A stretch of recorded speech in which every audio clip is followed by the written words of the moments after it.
इस वीडियो में हम सिंगुलर और नॉन सिंगुलर मैट्रिक्स के ऊपर डिस्कशन करेंगे और इसके रिलेटेड एग्जांपल भी करेंगे ताकि आपका कॉन्सेप्ट मज़ीद क्लियर हो।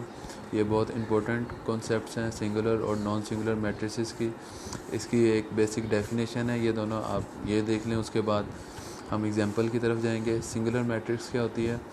अ matrix is said to be singular matrix if value of its determinant is equal to zero.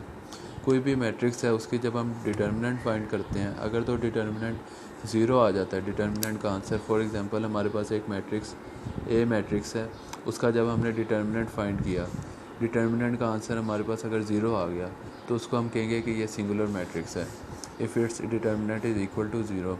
अगर तो हमारे पास ज़ीरो नहीं आता, 10 आ जाता है, फॉर एग्जांपल ए मैट्रिक्स था, उसका डिटर्मिनेंट फाइंड किया, आंसर 10 आ गया, 10 ज़ीरो नहीं है यानी ज़ीरो नॉन ज़ीरो वैल्यू है, 10 आंसर अगर आ गया तो ये नॉन सिंगुलर मैट्रिक्स होगी। इसकी भी डेफिनेशन यही है, इधर आपने ज़ीरो कह दिया, इधर नॉन ज़ीरो कहते हैं। A matrix is said to be non singular matrix if it's determinant is not equal to zero.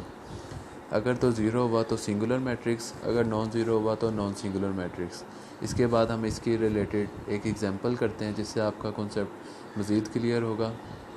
ये एक हमारे पास एग्जांपल क्वेश्चन है कि उसमें उसने पूछा हुआ है विच मैट्रिसेस आर सिंगुलर और नॉन सिंगुलर।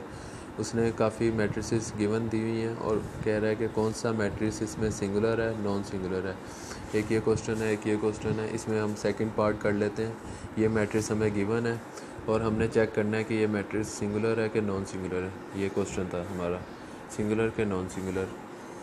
ये मैट्रिक्स है, इसको हमने पहले लेट कर लिया कि ए मैट्रिक्स के इक्वल है। ओपन मैट्रिक्स, ओपन ब्रैकेट से इसको शो कर दिया कि हमने इसका डिटर्मिनेंट फाइंड करना है। अब ये 3x3 ऑर्डर का मैट्रिक्स है। 3x3 ऑर्डर का मैट्रिक्स के डिटर्मिनेंट कैसे फाइंड करना है, मैंने इससे पिछली वीडियो में आपको कॉन्सेप्ट दिया हुआ है। इस वीडियो में दोबारा रिवाइज़ कर लेते हैं। इसका प्रोसीजर क्या होता है? 3x3 ऑर्डर का मैट्रिक्स है, इसको हमने जब डिटर्मिनेंट फाइंड करना है तो इसकी एक्सपेंडिंग करते हैं हम। रो 1 ये फर्स्ट रो है, ये सेकंड रो, ये थर्ड रो। जो फर्स्ट रो है ये फर्स्ट रो है, इसकी हमने एक्सपेंड करना है।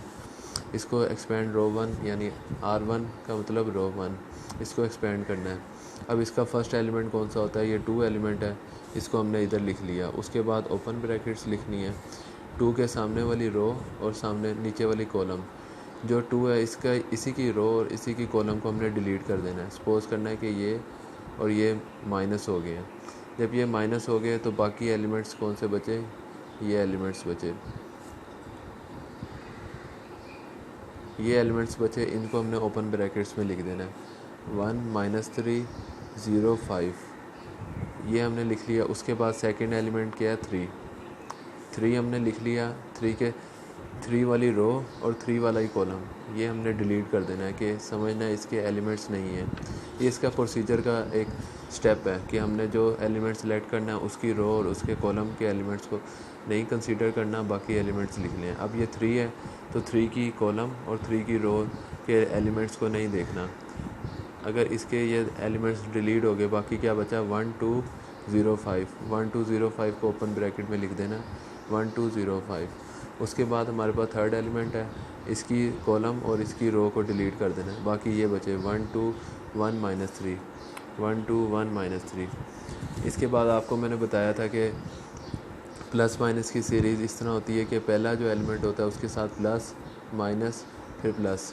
जिस तरह ये 2 था, इसके साथ प्लस ही, उसके बाद माइनस लिखना है फिर प्लस।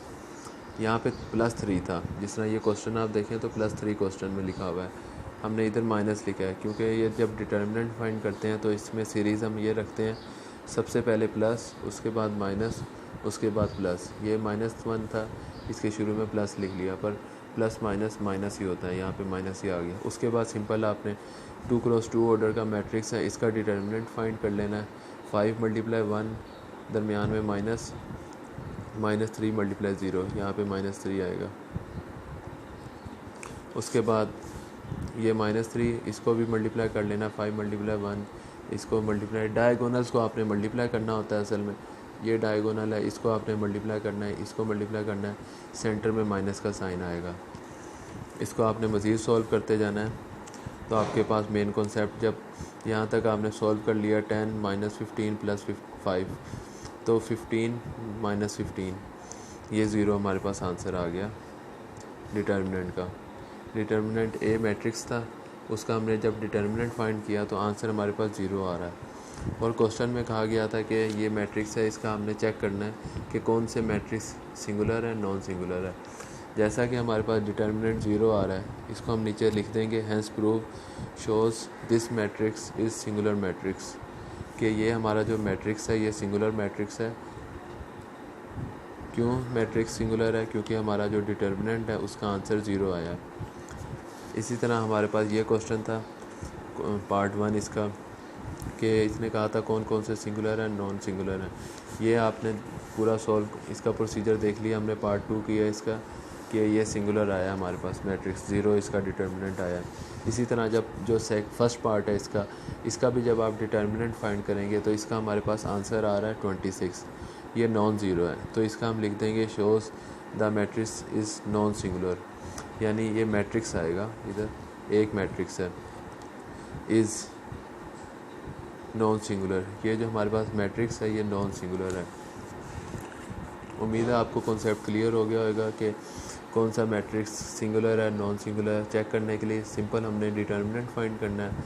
अगर तो डिटर्मिनेंट का आंसर हमारे पास ज़ीरो आता है तो ये सिंगुलर है, ज़ीरो नहीं कोई भी वैल्यू आती है तो वो नॉन सिंगुलर होगा।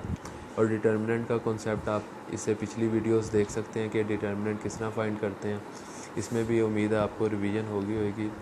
अब आप एक दो एग्जांपल्स और प्रैक्टिस करें तो आपका कॉन्सेप्ट मज़ीद क्लियर हो जाएगा। Okay, thank you.